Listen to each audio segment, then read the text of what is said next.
Ang anime na ito ay tungkol sa isang batang lalaki na nagngangalang Ko, na nakatanggap ng isang love letter.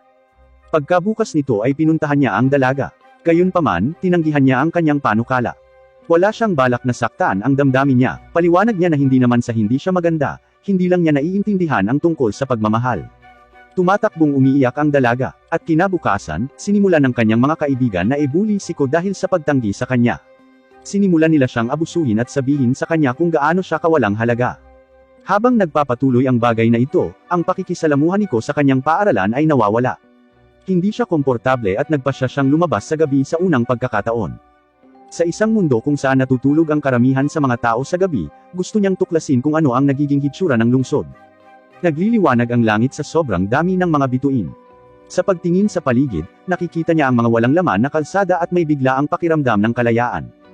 Sa kanyang paglalakbay, nakatagpo siya ng isang vending machine na nagbebenta ng adult juice. Dahil walang nakakakita sa kanya, iniipon niya ang kanyang lakas ng loob at sinubukang bilhin ito. Ngunit, biglang lumitaw sa tabi niya si Nasuna, isang batang babae na nakasuot ng itim na damit. Nagulat si Ko at ipinaliwanag na ito ay isang pagkakamali, at hindi na niya uulitin. Pagkatapos nito, sinubukan niyang tumakas. Ngunit, pinigilan siya ni Nasuna at pinakalma siya. Sinabi niya sa kanya na hindi siya isang pulis. Sinabihan ni Nasuna si Ko na sundan siya kung nakakaramdam siya ng pagod at gusto niyang magpahinga. Pinaghihinalaan ito ni Ko, ngunit sinusundan pa rin siya. Makalipas ang ilang oras, nakarating na sila sa bahay niya. Sa elevator, ipinaliwanag niya na ang kanyang negosyo ay tumulong sa mga taong may problema sa pagtulog. Pagkatapos nilang makapasok sa loob, sinabihan siya nito na humiga sa kama. Nababaliw si Ko sa pag-aakalang may gagawin siyang kalaswan sa kanya. Gayunpaman, tiniyak ni Nasuna na hindi ito ang iniisip niya. Kaya, sa wakas ay nagpasya si Ko na humiga. Makalipas ang ilang oras, kakaiba ang pakiramdam ng kanyang katawan ay napakagaan at siya ay nakatulog. Sinuri siya ni Nasuna sa pamamagitan ng pagtatanong kung tulog na ba talaga siya. Pagkatapos ng maraming pagtatangka, nang hindi tumugon si Ko, napagpasyahan ni Nasuna na siya ay nakatulog ng tuluyan. Ngayon, handa na siyang ipakita ang tunay niyang pagkatao. Habang papalapit sa kanya, nagkukunwari lang si Ko na natutulog. Ibinuko ni Nasuna ang kanyang bibig at itinutok ang kanyang mga pangil sa leeg ni Ko. Pagkatapos nito, iniinom niya ang kanyang dugo at natutuwa sa kung gaano ito kasarap. Gayunpaman, nagsimula siyang magpanik nang bumangon si Ko. Sinusubukan niyang ipaliwanag na may lamok sa kanyang leeg at pinisil niya ito. Gayunpaman, hindi ito masyadong kapani-paniwala. Si Nasuna ay sumuko at ipinahayag na siya ay isang vampira. Nang malaman ito, si Ko ay nagsimulang matakot sa takot na siya ay maging isang vampira din. Siniguro sa kanya ni Nasuna na hindi siya magiging vampira dahil kailangang umibig ang tao sa vampira. Dahil kung pagkatapos ng bawat kagat ay magiging katulad niya ang bawat tao, ito ay lilikha ng maraming problema para sa kanila. Naiintindihan ito ni Ko, dahil ito ay mas kapani-paniwala. Habang kumakalat ang mga kwento tungkol sa mga vampira, nakita ni Ko si Nasuna na isang mabuting vampira at hindi niya naisip na kailangan niyang tumakas mula sa kanya. Para ma-refresh ang mood, lumabas sila. Doon tinanong ni Nasuna kung ano ang naramdaman niya sa kanyang unang gabi sa labas. Saglit na nag-isip si Ko at napagtanto kung gaano ito kalmado. Dahil walang mag-uutos sa kanya, pakiramdam niya ay magagawa niya ang lahat. Gusto niya ang pakiramdam na ito magpakailanman at hiniling kay Nasuna na gawing vampira siya. Nagsimulang mamula si Nasuna at ipinaalala sa kanya na kakailanganin niya munang ma-inlove sa kanya. Kahit na hindi maintindihan ni Ko ang mga bagay sa pag-ibig, ang mamuhay sa gabi, mahuhulog siya sa kanya. Sinabi sa kanya ni Nasuna na wala siyang pakialam sa kanyang ginagawa, gayunpaman, bilang kapalit sa bawat araw na kailangan niya ang kanyang dugo. Sumang-ayon si Ko at pagkatapos nito, hinawakan siya ni Nasuna at lumipad upang ipakita sa kanya ang kagandahan ng pagpupuyat sa gabi. Kinabukasan, muling lumabas si Ko. Nakipagkita siya kay Nasuna at ayon sa deal ay nag-aalok ng kanyang dugo. Gayunpaman, nahihiya si Nasuna at sinabihan siyang takpan ang kanyang leeg. Kahit na vampira siya, umiinom lang siya kapag gusto niya. Mula doon, pumunta sila sa kanyang tahanan at pagkatapos ay iniinom niya ito. Kinabukasan, bumili si Ko ng 2 wristwatch transceiver dahil nahihirapan na itong hanapin si Nasuna. Naaliw si Nasuna nang makita ito. Para sa kanya, parang napaka-high-tech na gadget ito. Tinatanong niya kung ginamit na ba ito ni Ko. Sinabi sa kanya ni Ko, na sa panahon ng 9 na taong gulang, bumili siya ng 2 transceiver. Itinago niya ang isa sa kanya at ang isa sa itaas ng isang mailbox. Naghintay siya ng makakapulot at makalipas ang ilang araw, wala na ito.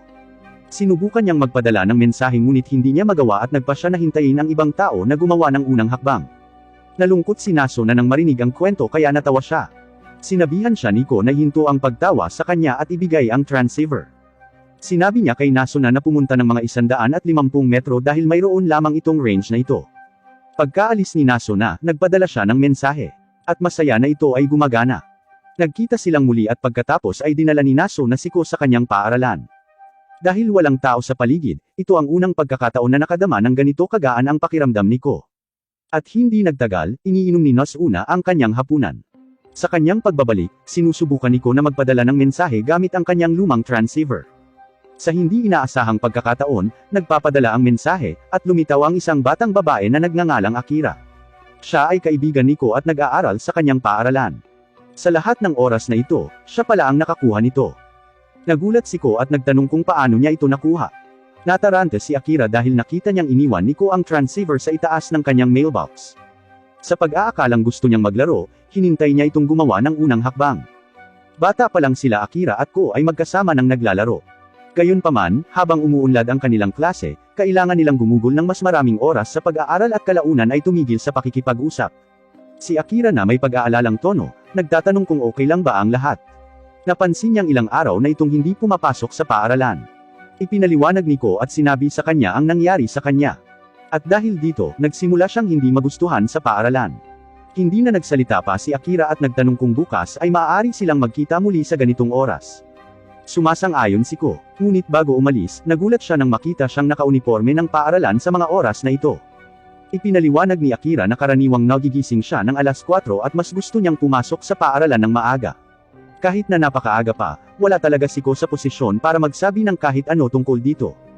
Kinabukasan, gaya ng ipinangako nila, muli silang nagkikita. Ngunit, hindi nagtagal ay nahuli siya ni Nasuna. Natarante si Ko at hindi alam ang sasabihin. Pakiramdam niya ay niloko siya at nakonsensya. Gayunpaman, hindi galit si Nasuna, at sinimulan niya ang panunukso kay Ko para sa paggugol ng kanyang oras sa ibang babae.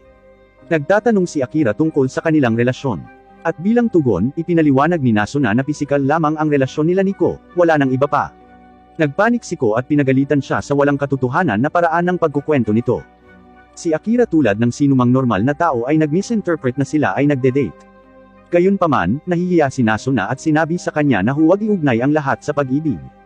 Ipinakita niya ang ibig niyang sabihin kanina. Sa wakas, naunawaan ni Akira na si Nasuna ay isang vampira.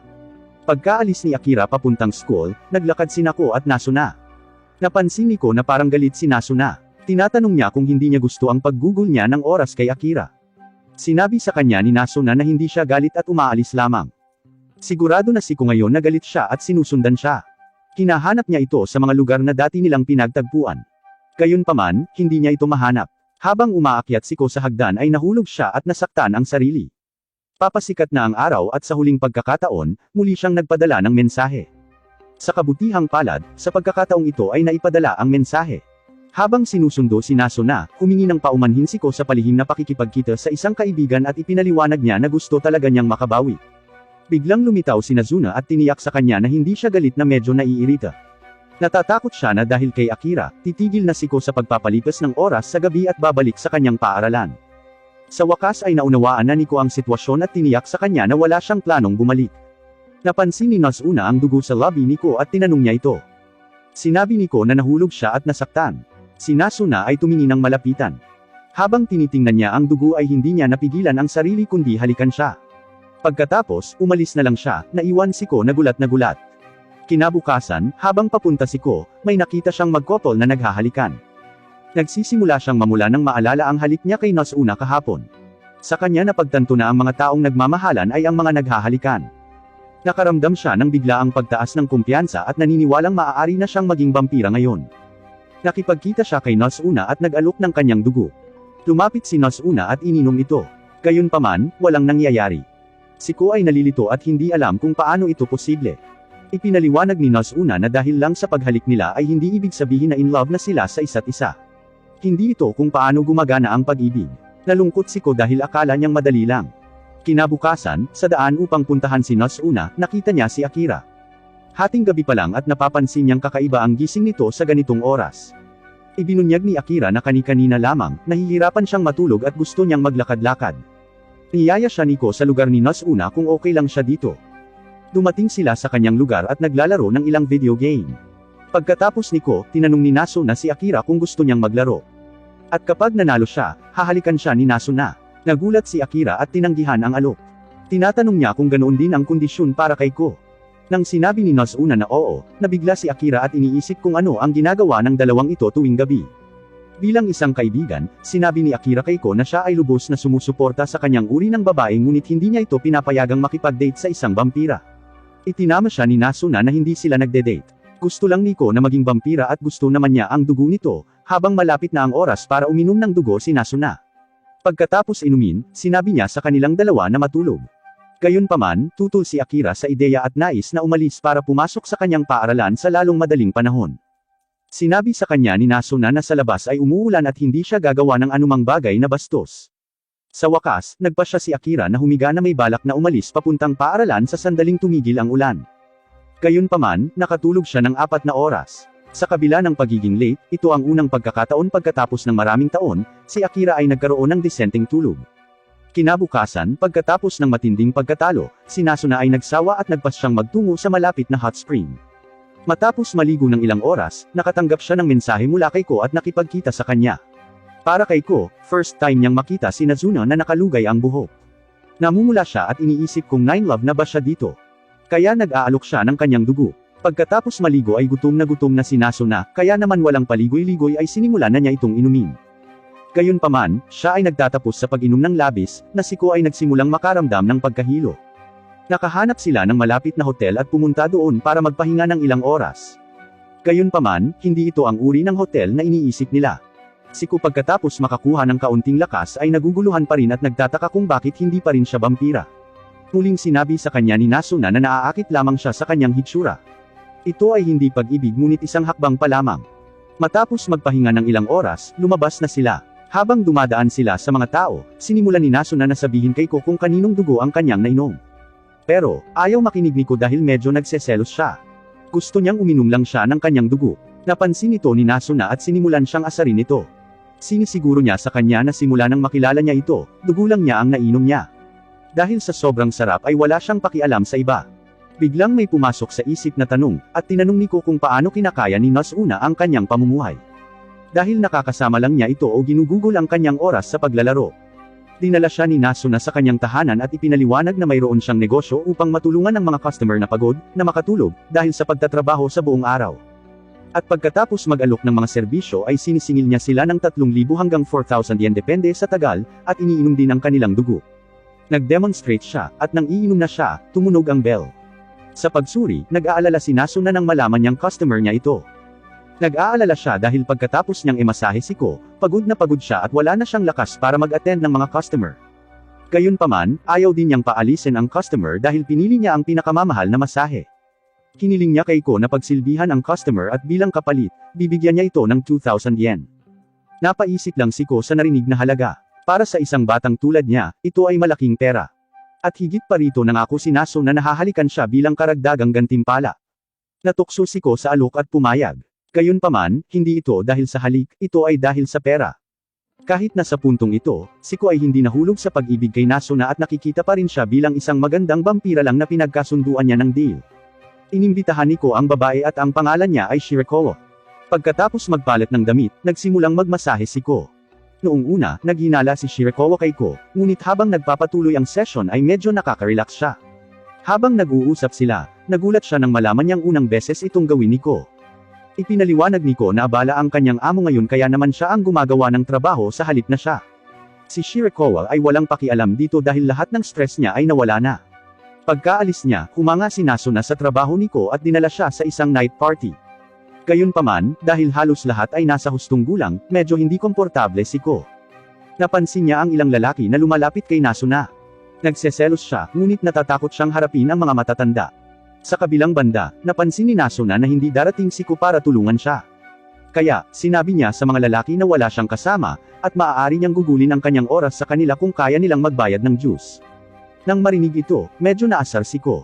Hinawakan niya ang kamay ni Nazuna at inilayo siya. Pagkaalis nila sa lugar, sinabi ni Ko kay Nazuna na gusto niyang magpalipas ng oras sa isang night pool kung saan walang tao. May magandang ideya si Nazuna. Hinawakan niya si Ko at dinala sa pool ng kanyang paaralan. Doon sila nagpalipas ng natitirang gabi. Kinabukasan, habang hinahanap si Nazuna, umuulan at ngayon ay na-stuck si Ko. Habang hinihintay niyang tumila ang ulan, nakita niya ang isang batang babae na nagngangalang Seri na tumatanggi sa isang lalaki. At maya-maya, ang parehong babae ay lumapit kay Ko at humiling na tumambay. Kahit maganda siya, tumatanggi si Ko. Kinuha ni Seri ang kanyang inumin at nagsimulang maglakad palayo. Naramdaman ni Ko na bastos ito at sinimulan siyang sundan para kunin pabalik ang inumin. Pagkaraan ng ilang oras, napunta sila sa ilalim ng isang highway. Hiniling ni Ko sa kanya na ibalik ang kanyang inumin, gayunpaman, ininom niya ang lahat. Sa isang iglap lang ay bigla na lang siyang sumulpot sa harapan at niyakap si Ko. Sa oras na napagtanto ni Ko kung ano ang nangyayari, ibinuko niya ang kanyang bibig at sinubukang inumin ang dugo nito. Ngunit sa kabutihang palad, dumating si Nasuna sa isang takdang oras at pinigilan siya. Tulad ng nahulaan muna, si Seri ay isa ring vampira. At parang ayaw ni Nasuna at Seri sa isa't isa. Ilegal para sa mga vampira na basta-basta makihalubilo sa mga tao, maliban na lang kung gagawing vampira ito o papatayin nila. Ito ang dahilan kung bakit sinubukan ni Seri kanina na salakayin si Ko. May isang grupo ng mga vampira na nakapansin na si Nasuna ay lumalabag sa mga patakaran at nagpasya na ayusin ang bagay sa kanilang mga kamay. Anuman, walang pakialam si Nasuna sa kanilang mga patakaran. Nilalabanan niya si Seri para protektahan si Ko. Gayunpaman, lumitaw ang isa pang vampira na nagngangalang Kabura at dinala si Ko sa isang gusali sa rooftop. May 3 pang vampira na nagngangalang Nico, Midori, at Hatsuka. Nang walang pag-aaksaya ng oras, diretso si Nico sa punto. Sinabihan niya si Ko na pumili ng sinuman sa mga vampirang naruroon dito. At pagkatapos nito, gagawin siyang vampira ng vampirang iyon. At kung sakaling tumanggi siyang pumili, kailangan nilang patayin siya. Patakaran kasi nila na siguraduhin hindi banta ang pagkakakilanlan ng mga vampira. Naiintindihan ni Ko ang kanilang pag-aalala at pinili si Nasuna. Gulat na gulat silang lahat, parang insulto lang sa kagandahan nila. Sinabi ni Nico kay Ko na lahat sila ay mas sikat kaysa kay Nasuna. Hindi naman sa hindi kagandahan si Nasuna, sadyang hindi siya magaling sa romance stuff at ayaw niyang lumikha ng supling.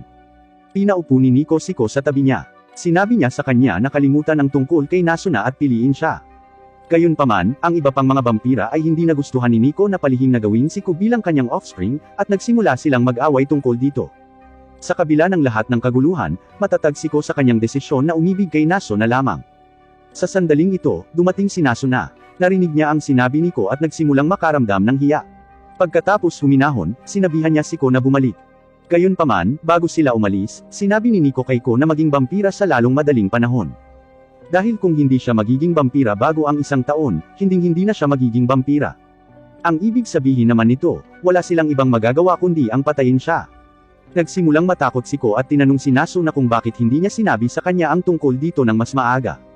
Humingi ng tawad si Nasuna dahil nakalimutan niya ito. Habang nagsisimulang mag-party ang mga vampira, biglang naalala ni Nasuna ang gantimpala na ipinangako niya kay Ko bilang kapalit sa paggawa ng masahe. Kinahalikan niya ito at pagkatapos ay lumipad palayo, na iniwang tulala ang lahat. Sa kanyang pag-uwi, nakipagkita si Ko kay Akira at sinabi sa kanya ang tungkol sa limitasyon ng oras na ibinigay sa kanya. Si Ko ay nasa gulat at humihingi ng tulong sa kanya. Pinakalma siya ni Akira at sinabihan siyang umibig na lang ng mabilis hanggat maaari. Kinabukasan, nakatagpo ni Ko si Seri. Nagsisimula siyang maalala ang nangyari kanina at natakot. Habang sinusubukan niyang tumakas, hinawakan siya ni Seri at sinabihan siyang huminahon. Sinisiguro niya sa kanya, na hindi katulad kanina ay wala na siyang pakialam sa pagpatay sa kanya. Nag-aalala siya sa sitwasyon nila ni Nasuna at iyon ang dahilan kung bakit gusto siyang tulungan. Sa kanyang mga dekada ng karanasan, binibigyan niya si Ko ng ilang mga tip. At katulad ng patnubay ni Seri, pumunta si Ko sa lugar ni Nasuna at inanyayahan siyang makipag-date. Gayunpaman, diretso siyang tumanggi. Matapos isara ang pinto sa mukha nito, ipinagpatuloy niya ang larong nilalaro niya.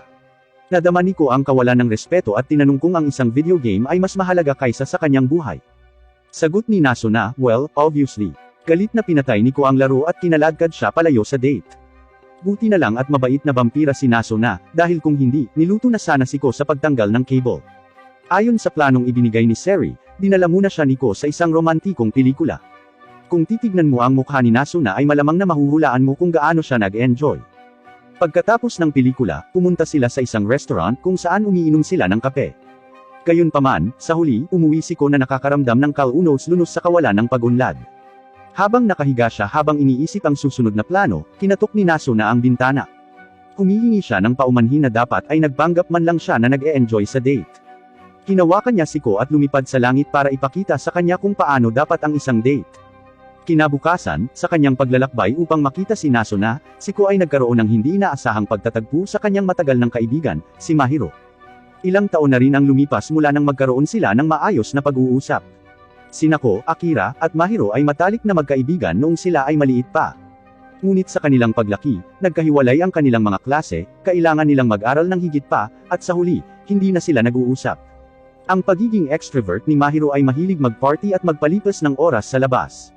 Pero sa kabila nito, humihingi siya ng paumanhin dahil may mga pagkakataong pareho silang nagpapansinan ngunit hindi nabigyan ng pagkakataong makapag-usap.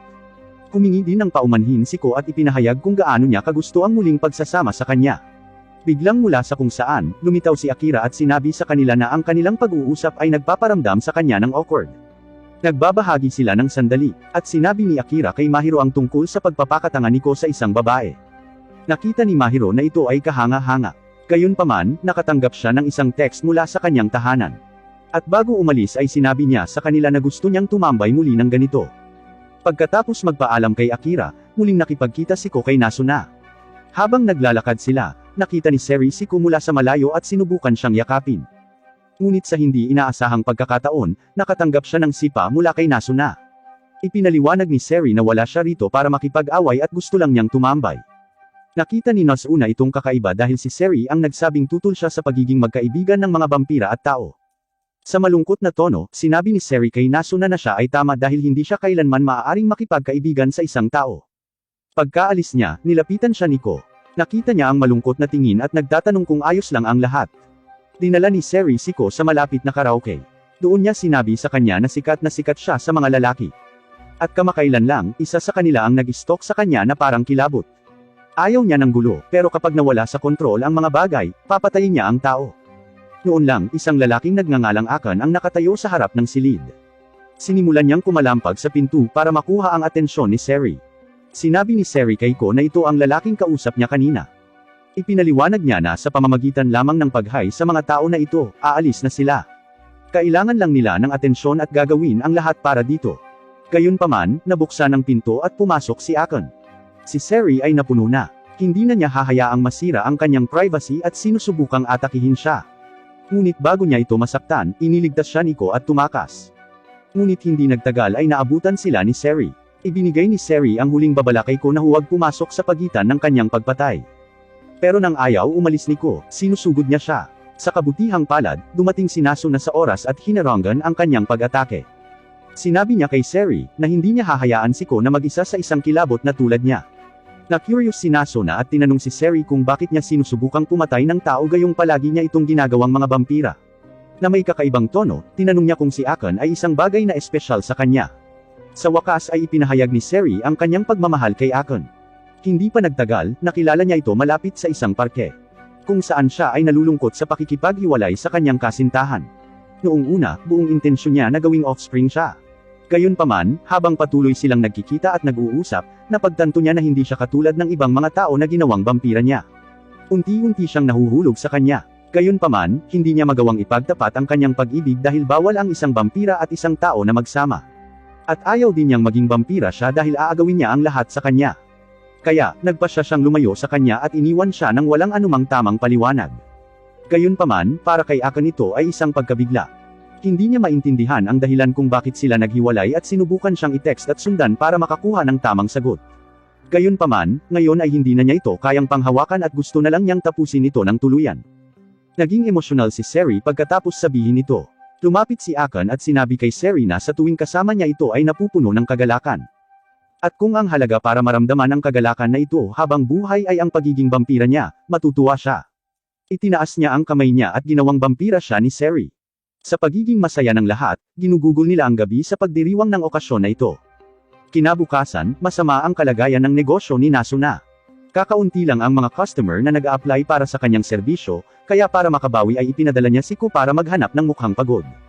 Sa kanyang paglalakbay, nakita ni Ko ang isang babaeng nagngangalang Angko, na nag-iisa at mukhang pagod din. Lumapit si Ko sa kanya. Sinusubukan niya ang kanyang makakaya upang hindi magmukhang kahinahinala at nagtatanong kung ayos lang ang lahat. Tumayo si Angko at tinanong kung sinusubukan niyang manligaw sa kanya.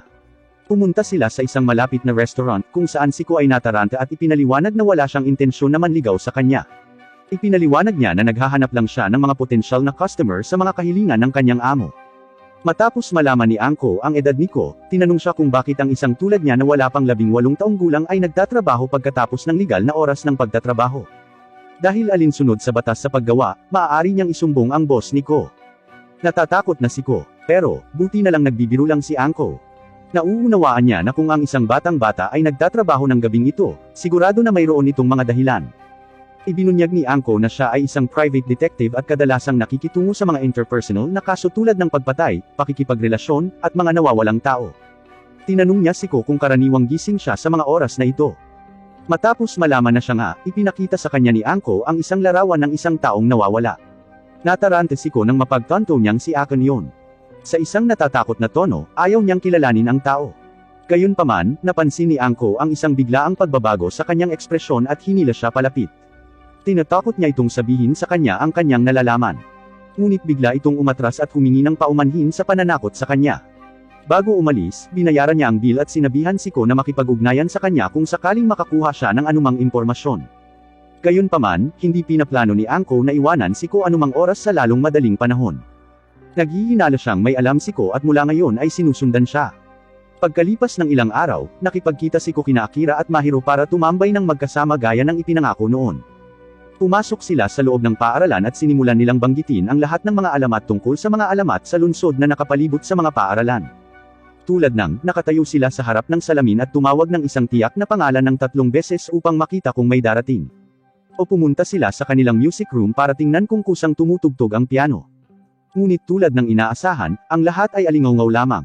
Matapos nilang mabuking ang lahat ng mga alamat, tinanong ni Mahiro kung alam nila ang tungkol sa isang guro na nawala sa paaralang ito 10 taon na ang nakakaraan. Parehong alam ni Akira at Ko ang tungkol dito, tutal, mainit pa rin ang usapan ng mga estudyante. Na-curious si Mahiro tungkol sa kaso at nagsagawa ng karagdagang pananaliksik. Nalaman niya na may bali-balita na ang parehong guro ay lumilitaw sa kanyang silid-aralan sa gabi na naghihintay na lumunin ang mga estudyante. Si Akira at Ko ay hindi kumbinsido at naniniwala na ito ay isang pekeng kwento lamang tulad ng mga alamat sa lungsod. Gayunpaman, pagkatapos ng maraming panghihikayat mula kay Mahiro ay nagpasya silang suriin ang silid-aralan. Pagkabukas ng pinto ay nasa kwarto ang sinasabing teacher. Ang lahat ay nababaliw at natatakot na gumalaw kahit 1 pulgada. Galit na lumapit sa kanila ang guru dahil pinipigilan niya ang kanyang gutom sa loob ng maraming taon. At ngayon nang makalaya na siya ay ginulo nila ito. Sa pagkakita ng isang babae, hindi na niya napigilan, at sa kanyang nakakabaliw na bilis ay nahawakan si Akira. Sinubukan ni Mahiro na palayain siya at sinabihan si Ko na tumulong. Gayunpaman, natarante si Ko, dahil napagtanto niyang vampira ang guro. Bumalik siya sa katinoan at buong lakas niyang hinampas ng upuan ang guro. Habang sila ay tatakbo na, sa sandaling iyon, lumitaw si Angko mula sa mga anino. Inaalok niya ang kanyang dugo, at sinusugod siya ng guro. Gayunpaman, pagkatapos inumin ito, nagsisimula siyang magsuka dahil masama ang lasa nito. May kaso si Angko tungkol sa guro at sinasaliksik siya. Inihayag niya, na ang guro ay hindi namamalayang umibig sa isang vampira. At pagkatapos niyang maging vampira ay hindi niya napigil ang tanggapin ang kanyang katotohanan. Mula noon ay hindi na siya nakainom ng kahit isang patak ng dugo ngunit ngayon sa pagkakita ng mga tao ay hindi niya napigilan ang kanyang mga paghihimok at umatake. Inabutan ni Angko ang guro ng isang singsing na pilak na nakakagulat na nakakasakit sa kanya. Sa pagsikat ng araw, ang guro ay nagiging abo. Pagkatapos nito, hinawakan ni Angko ang kwelyo ni Ko at sinabi sa kanya na sinundan niya siya pagkatapos ng kanilang naunang pagtatagpo at ngayon alam niyang nakikipagkita siya sa isang vampira at sinusubukang maging isa sa kanila. Binalaan niya ito na lumayo para sa kanyang kapakanan. Bago umalis, binigay ni Angko sa kanila ang kanyang business card kung sakaling may gusto silang ibahagi. Pagkatapos magpaalam sa kanyang mga kaibigan, pumunta si Ko sa lugar ni Nasuna at sinabi sa kanya ang lahat.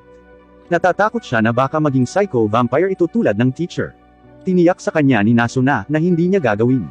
Dahil araw-araw ay nakakakuha siya ng masarap na dosis ng dugo. Pumunta sila sa labas. Sa panahon nito, tinanong ni Nasuna si Ko kung titigil na ba siya sa pagiging vampira dahil sa detective.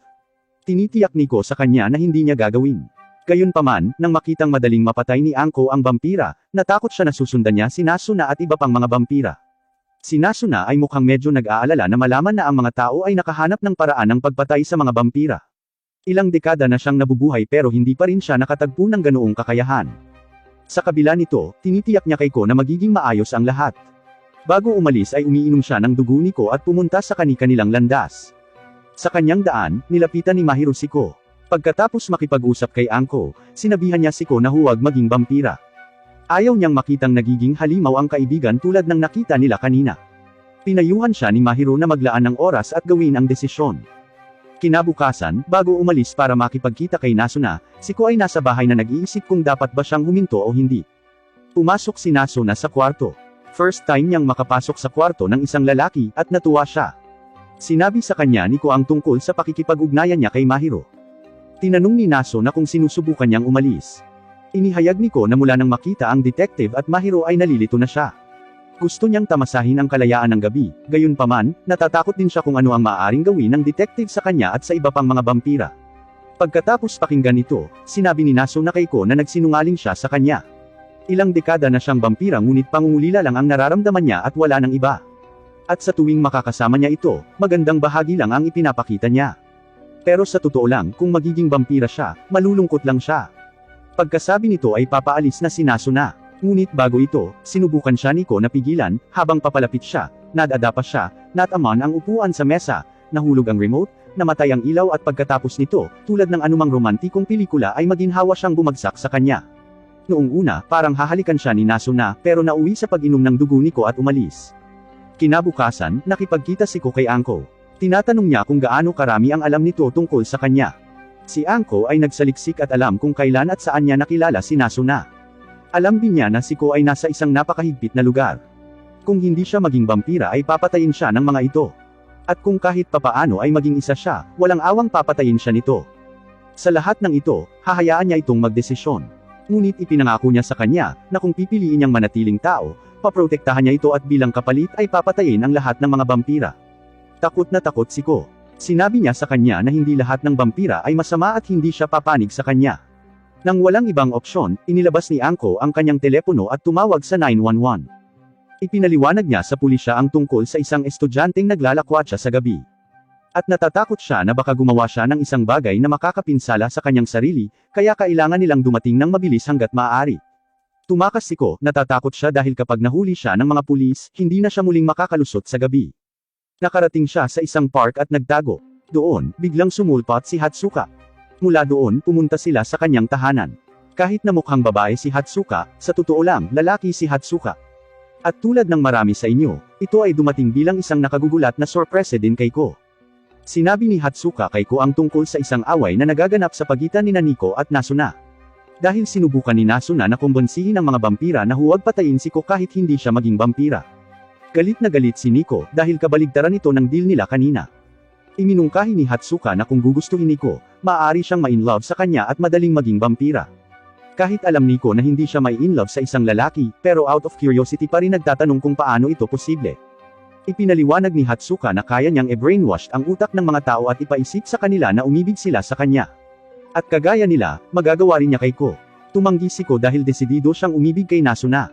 Bago umalis si Ko, pinaalalahanan siya ni Hatsuka na umibig ng mabilis kung hindi ay hindi niya alam kung ano ang gagawin ni Nico sa galit. Pumayag si Ko at hinanap si Nasuna. Sa kabilang banda, natatakot si Nasuna na baka magalit si Ko matapos itong magsinungaling sa kanya na marunong itong magsaya sa gabi. Sa wakas nahanap na siya ni Ko. Sinasabi niya kung gaano niya kagustong mahulog sa kanya at kung gaano niya kamahal ang oras na ginugol niya sa kanya. Nang marinig ang lahat ng ito, hinawakan at hinalikan lang siya ni Nasuna.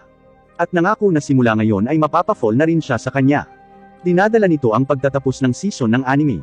Mag-like at mag-subscribe para lagi kang updated sa bagong upload.